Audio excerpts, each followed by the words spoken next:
Ей, това хора преди години беше една от най-яките дискотеки в нашия град. Сега ще ви покажем на кое е заприличала. Може би няма смисъл да обяснявам от кое са белезите на вратата.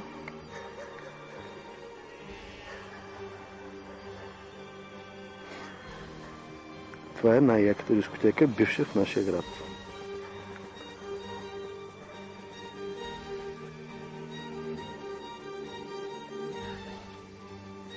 Това близо.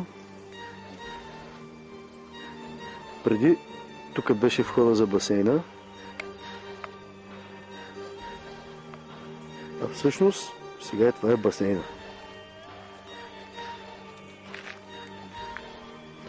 Басейна, дръвчетата вече са солидни. Израснали са. И той къде е съблекалната.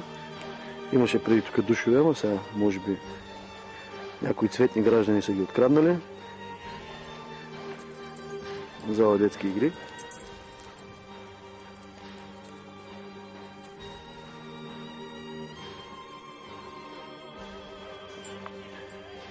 Преди това беше дансинг.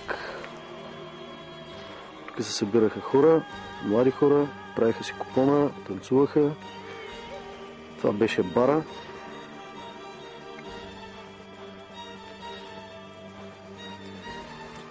Сега се качваме по стълбите, където беше летния бар.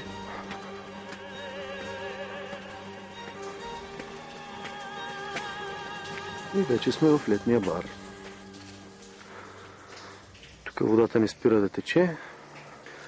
Това всъщност е кухнята на предишното заведение. Даже ме е страх да влезна вътре.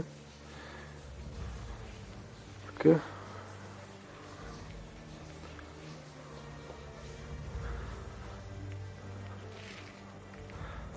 Тук преди се събирахме да пием кафета. Сега, за съжаление, не може да разходим и домашните си любимци. А това е басейна, който помнят всички малко по-стари жители на този град в сегашния му вид.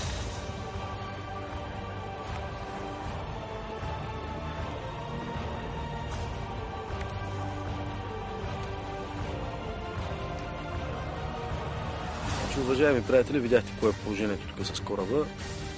Не искам да правя никакъв коментар. Искам вие сами да се направите изводите.